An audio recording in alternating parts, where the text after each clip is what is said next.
Why, hello there, my Magic Pants Collective.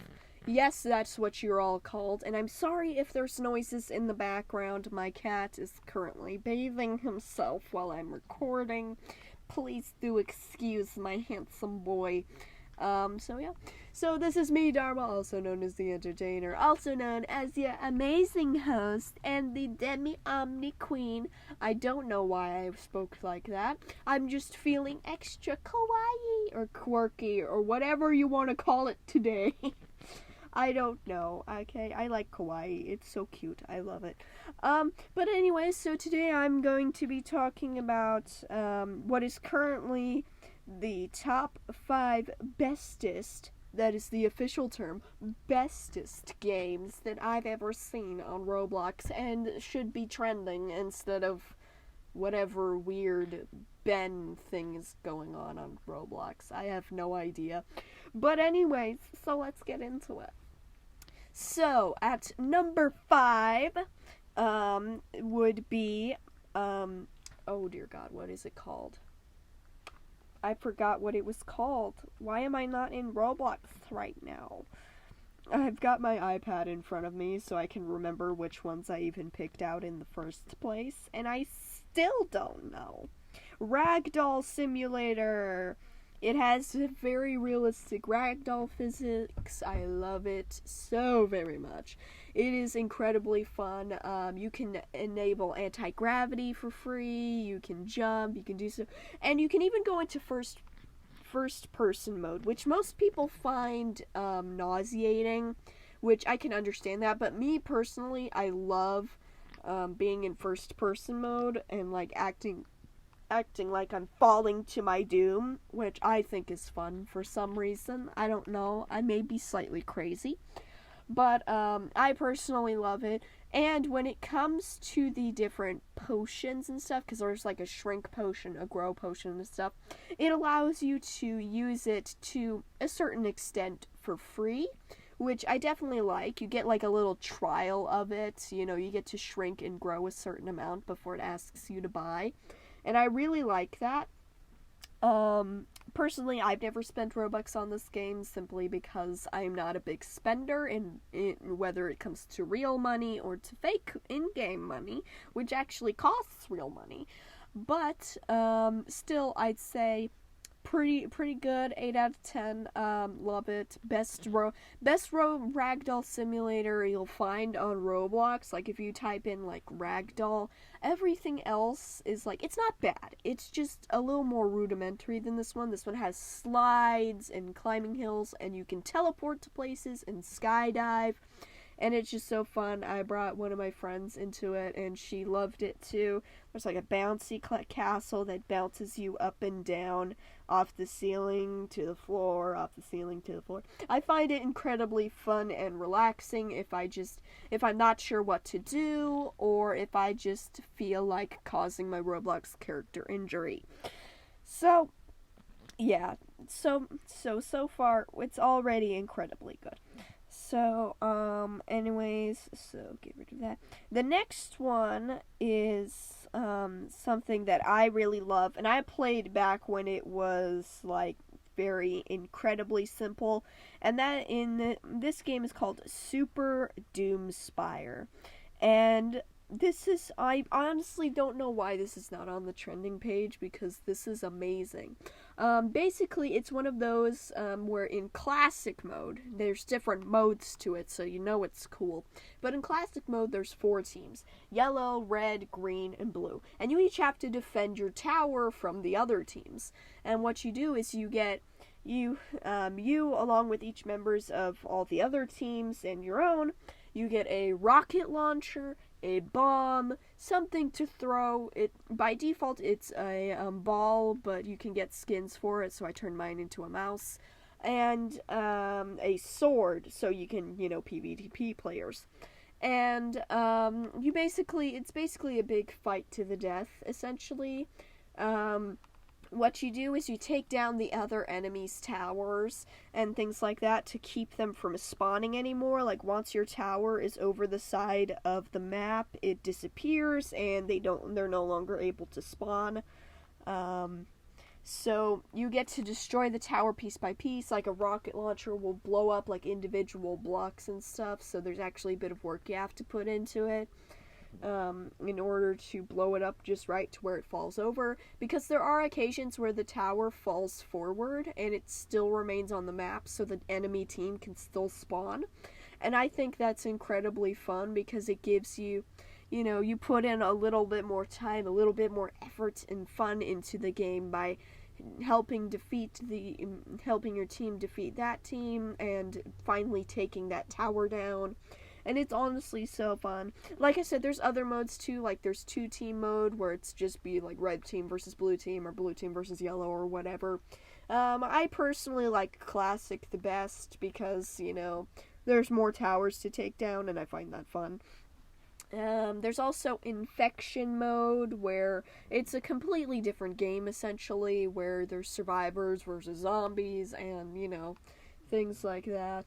You basically just try to survive without becoming one with the zombizzles.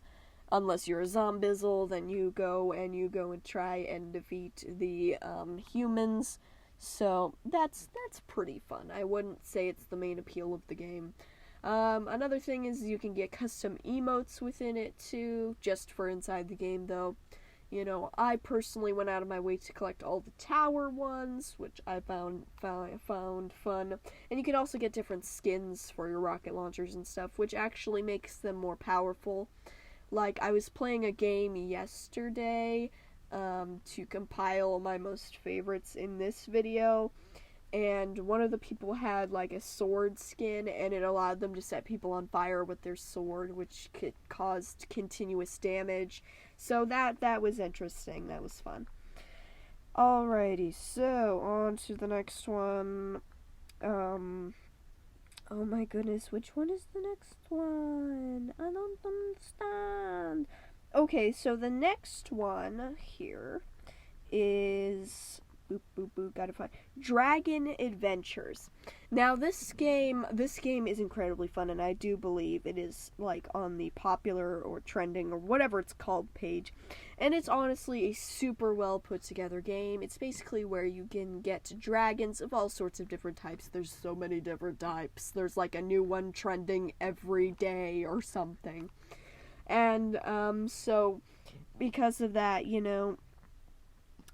with your dragons, you can go to multiple different worlds to explore and gather resources, and you can get money by selling resources and stuff, or you can do it, or you can have yourself a little bidding war.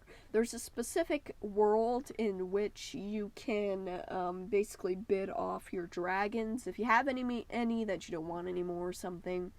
Certain dragons are more highly sought after than others. Like, there's this thing called a mother dragon and like a father dragon or something, or like king dragon or whatever it's called, skeleton dragons, things like that. So certain things are going to be worth more than others, and so you can just go to that world and you can bid your dragon. You can have it to where someone can auto buy it, which means they pay a certain amount and they just automatically get it without having to bid. Things like that, and you can sell dragons that way, and oftentimes, it's incredibly easy to breed your dragons. You basically just happen to have an adult girl and an adult boy dragon, and a boom bada bing, you have le baby. And because of that, people find it easy to just start breeding their dragons and selling them off in the world.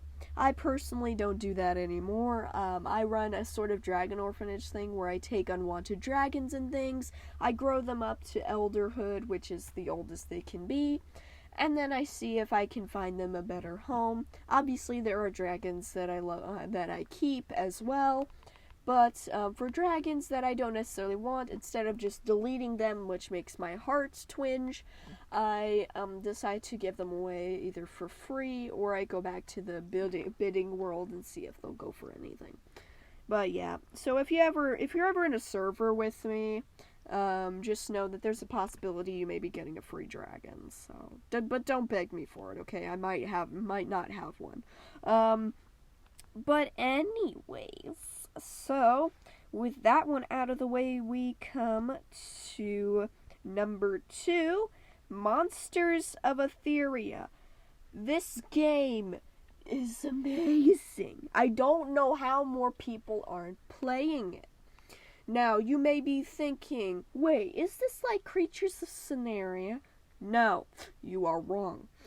But I understand your confusion. Monsters of Etheria, think of it like you're playing as a Pokemon, okay? And not like that weird Pokemon game where you actually do play as a Pokemon, but like, you're playing as a Pokemon in this open world.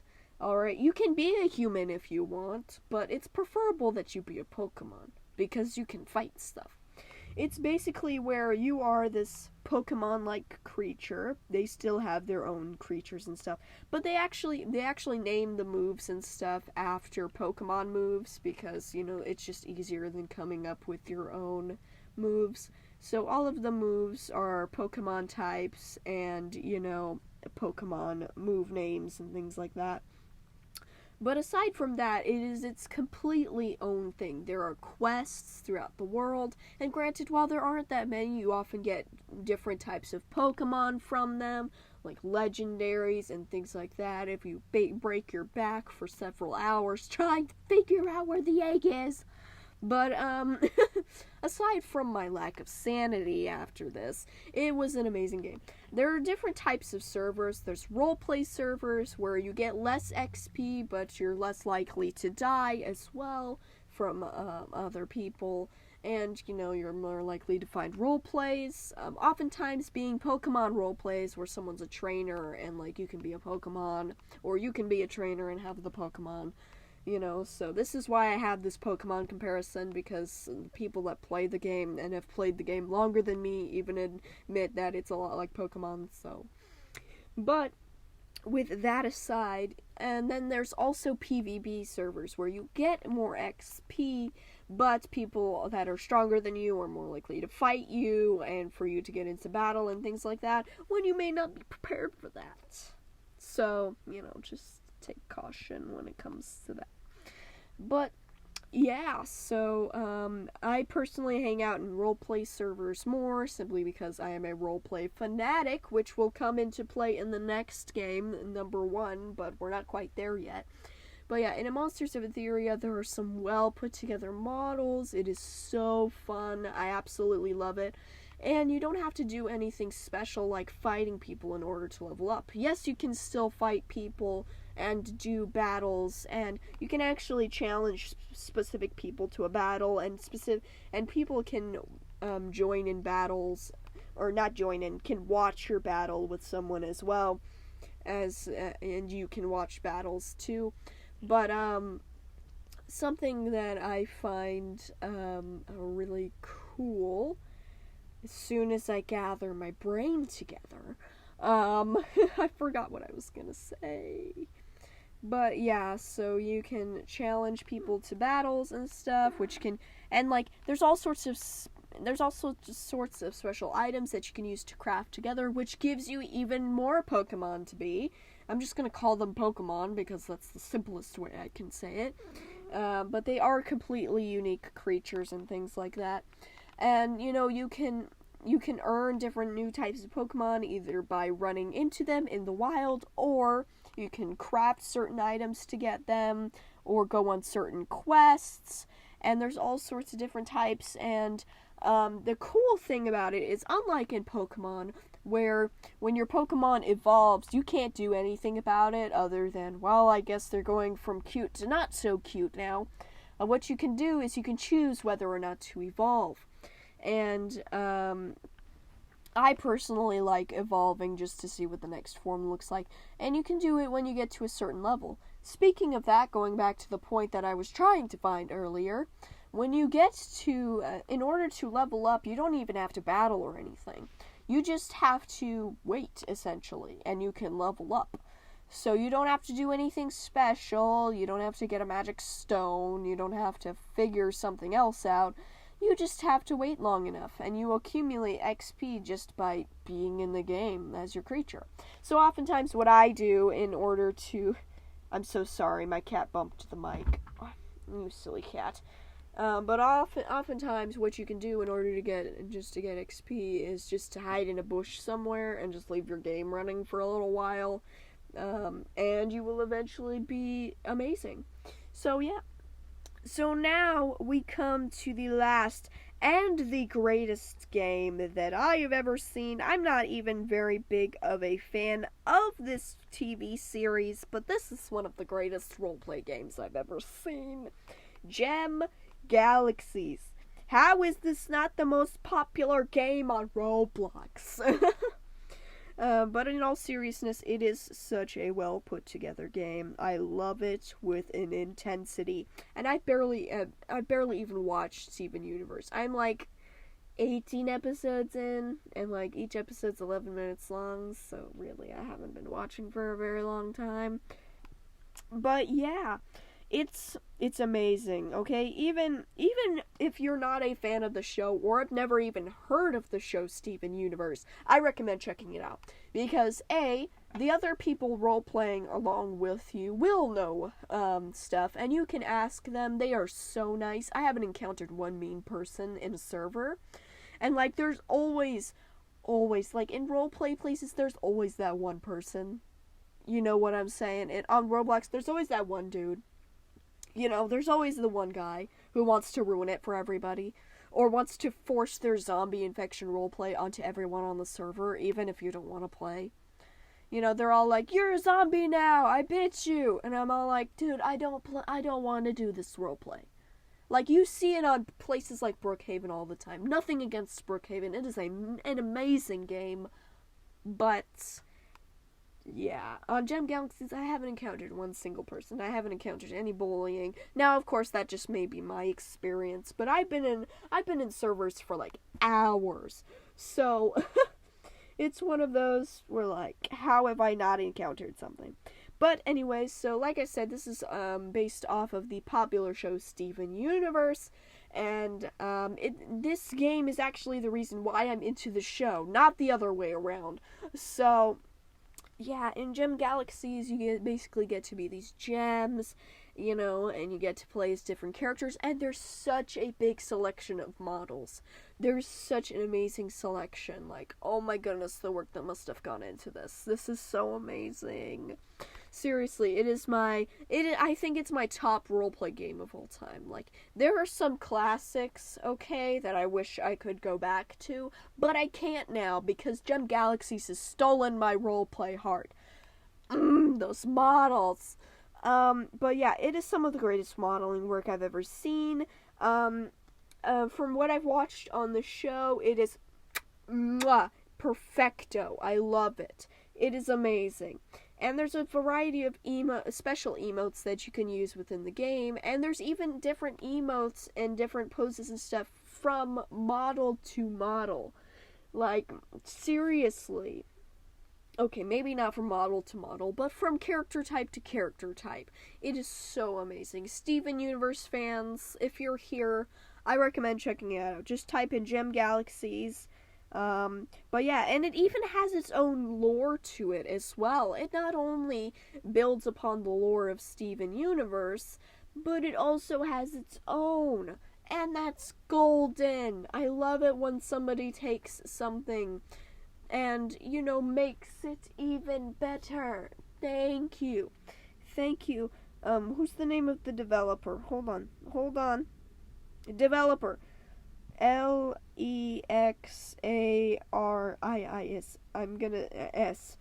Lexaris. I'm gonna call you Lexaris. I'm sorry if I'm not pronouncing it right. But Lexaris and your team, you are beautiful. This is amazing. I don't know why I have this accent. I don't know why I've had it throughout the whole entire video.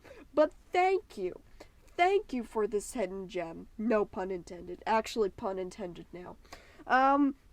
But yeah, there's no way I can put this into words. Just go play it, okay? It is so amazing. Even if you know nothing about Steven Universe, I guarantee you just the atmosphere, the work that was put in and everything, I guarantee you're gonna love this. But, anyways, if you'd like to support me in all of my future endeavors and this wonderful YouTube channel and all of my other stuff, then go ahead and check out the link in the description down below where you can check out my podcast, Write What You Want to Read, Draw What You Want to See.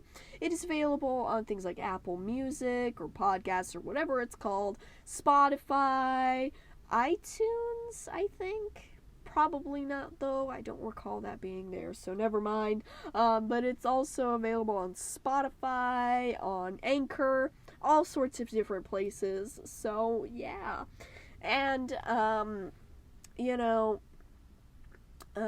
the free comic book templates that I've had available up till last weekend, I'm afraid you can no longer get them. You can't get my course or anything like that. We're currently moving all that stuff over to different platforms, so I'm so sorry. All the past links are no longer going to work. All the past links to theartninjas.com aren't going to work, I should say. The links to my podcast and stuff will still work. But anyways, I will see you all later, and goodbye!